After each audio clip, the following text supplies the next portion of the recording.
Tonight we're looking for stars in EVA's Royal Laurel business class. This class can be found on their 777 and Dreamliner aircraft. How does attention to detail, first class hospitality, and outstanding food and drinks play a role in the creation of a top tier business class product? Jump aboard and let's find out together. Good afternoon and welcome back to another video.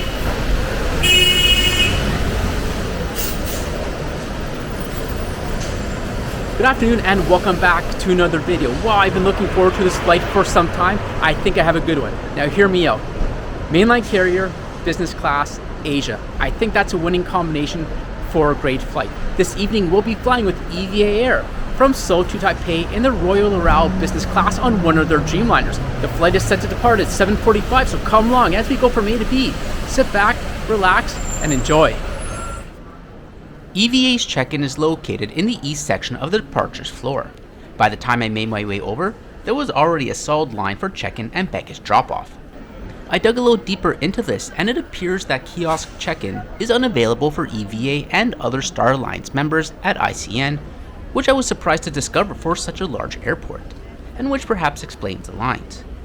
Nonetheless, since EVA is a large airline, I ran into no issues with online check-in.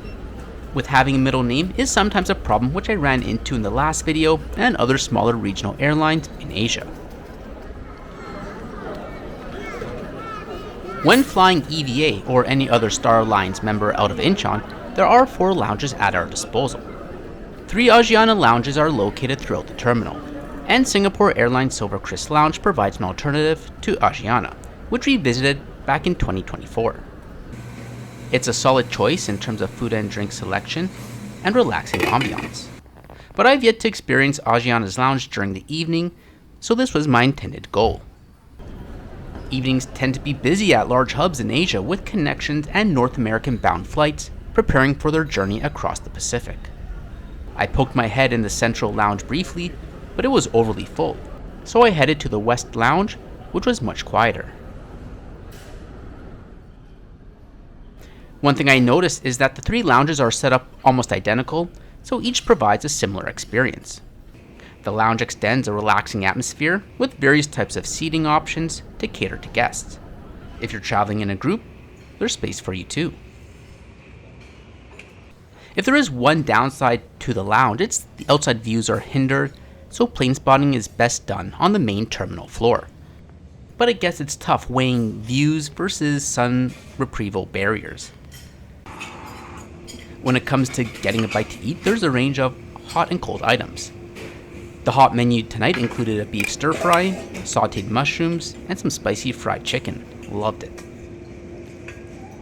Oh, and I can't forget about the potato wedges. I was doing pretty good at this point, and those sauteed mushrooms require some recognition as well. They were savory, seasoned perfectly, and I had to double back for more. The cold menu is your standard offerings with bread, sandwiches, and salads. On the other end of the lounge, the bar provides some options for libation. The automatic beer dispensers are nifty, though the seal at the bottom is not perfect and it unfortunately drips seldomly when you're enjoying. And of course, a shower is something I always look forward to in a lounge. Especially in Asia, where it can get hot and muggy, a shower before an evening flight makes all the difference. There are some toiletries at your disposal to help you out. And my ANA hand towel under the DJI cover sadly wouldn't make it back home. I left it in the hotel in Taipei. Sad. A few moments later. Alright, so the West Lounge pulled through for us. Glory to the West Lounge. I got some viewers in Tokyo, and I just want to point out glory to the West Lounge trumps glory to the 432 Hertz. Anyways, we're at gate 32 today, so let's head off to the gate. It's just about 7 o'clock, so boarding is going to start in about 10 minutes. Arriving at the gate with a few minutes before boarding, I was called up to the podium. What could this be about? So it's not too often you get called up to the desk. I got my seat changed from 8A to 9A, and I actually don't know why. kind of eager to get on board to see why I changed one seat back. So just looking at the plane here, it's not a Dreamliner like I said at the start of the video, it's a 777, which is probably why they changed the seat. So with a seat change and aircraft change, it was time to board. And of course, this is the time where I welcome new viewers to the channel, and I invite you to subscribe for continued travel and aviation related content, where I encourage you to check out my Singapore Airlines business class flight from last year. Another wonderful experience, which you can enjoy flying out of Seoul, Incheon. Today we'll be seated in 9A, and even though the aircraft changed, there is still an 8A, which is the bulkhead seat on the 777. And it turned out it was occupied by a crew member heading back to Taipei. And well, look who's beside us. AC-62, which is just about ready to depart for the long trip back to Toronto. Slippers, pillows, headphones, and the menu were provided at the seat. Upon boarding, I was greeted by the attendant, who provided a warm oshibori and offered a pre-departure drink. And who am I to pass up a little bubbly action? Cheers. Since it will be a night flight, let's check out what you can expect for EVA's Royal Laurel business class hard product on the 777. The business class is set up in a 1-2-1 reverse herringbone configuration over 11 rows and 39 seats. We are situated in the smaller section behind the doors, consisting of 16 seats. The cabin has an off-white and light beige design with a soft ambiance and feel. The pods are quite spacious and well designed with a fair amount of storage. The olive green consoles contain the remote, audio and video and electrical ports, and a small storage area. And the color kind of reminds me of those kitchen appliances from the 80s, doesn't it? The area by the window provides a wooden designed countertop with a tray table housed underneath. And that table, as you can see, extends and is very sturdy, and I had no problems leaving the seat while the table was extended. Beside the table are the seat controls, and we'll dive into those after the meal service. A literature pocket keeps a Sky Shop catalog and safety card in place. And you can see another storage area illuminated towards the end of the seat. The IFE screen is off to the side, which may be an issue for the seat. It has to be latched for taxi, takeoff, and landing. But it's funny, the CA will come around, unlatch it for the safety video, and then come around again to put it back prior to takeoff. And above is the standard light. Overall, in terms of decor, I think they played it safe on the 777, with the soft colors and neutral tones. The seat design is 13 years old, and aspects like the monitor off to the side and lack of a closed cubby storage area is outdated compared to some modern business class products. Nonetheless, it's still a business class seat, which is done very well. Usually the Dreamliner runs this route, which has the newer Royal Laurel product, which was my intended goal, right? And from what I've seen from pictures online, they made good advances in the hard product from what we've seen here, and I'm looking forward to try that one day. Today we're on one of EVA's 777-300 aircraft. Currently they have 33 in their fleet. There are 3 configurations used by the airline, and the 353-seat variant is the highest seating capacity out of the 3. And there's 11 lavatories on board. Regardless of the configuration of the aircraft, the number of business class seats remain the same at 39, and only the economy and premium economy seats differ. Our aircraft is just over 8 years old, being delivered to EVA in January of 2017. Wow, I can't believe 2017 is already 8 years ago.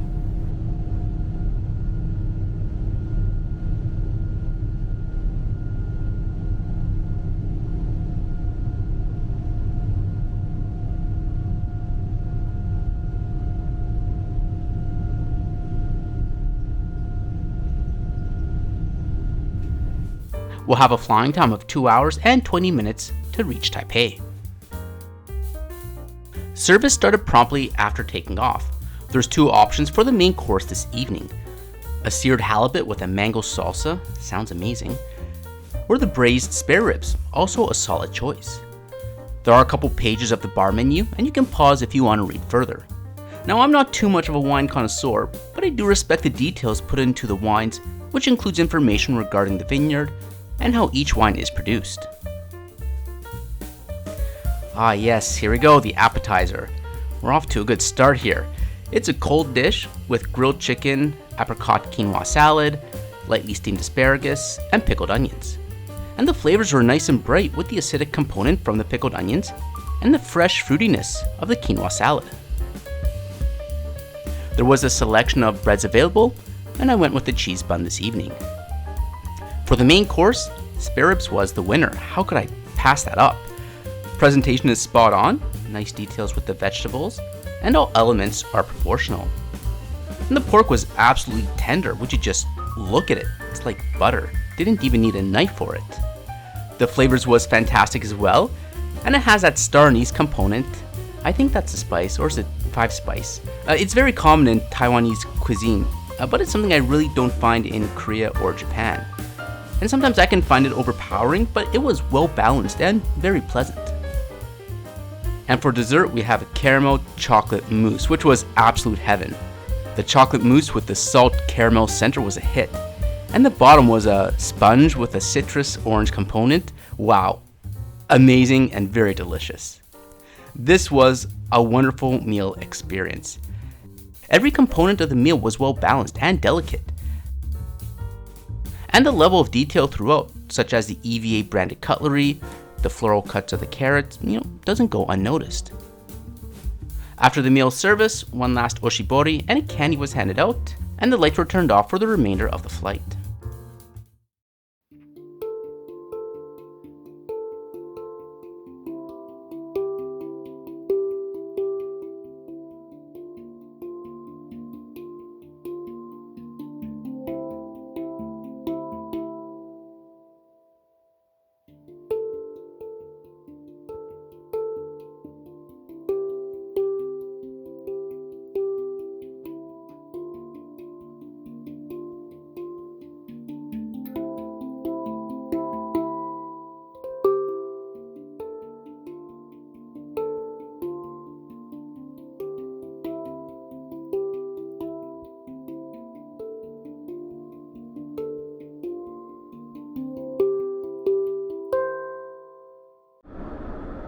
And here's a look at the business class lavatory, and wow, it's quite spacious.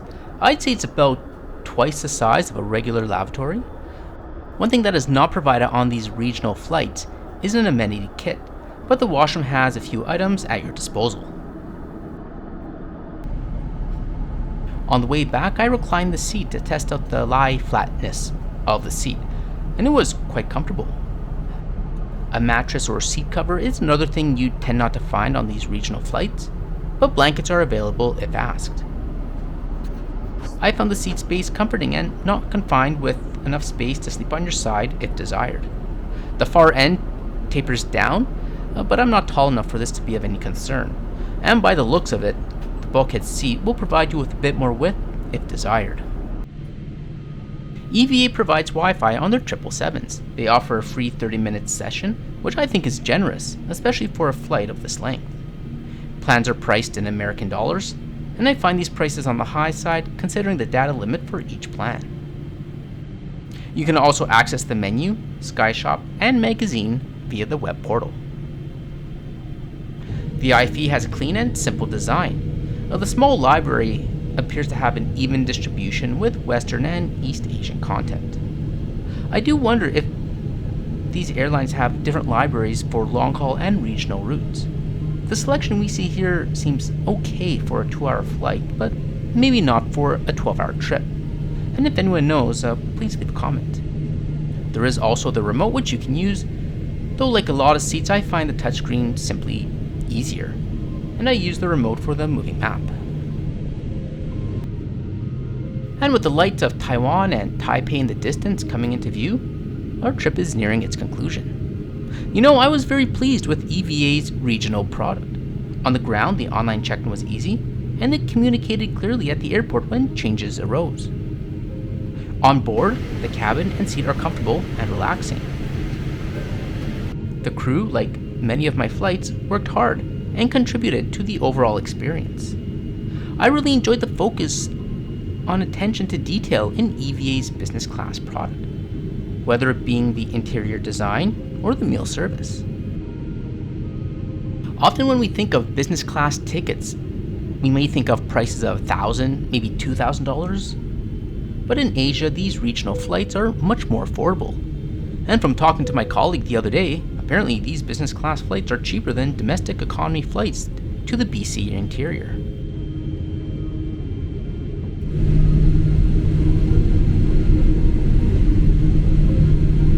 The cost of this one-way flight from Seoul to Taipei came up to 511,600 Korean won, or about $500. Amazing.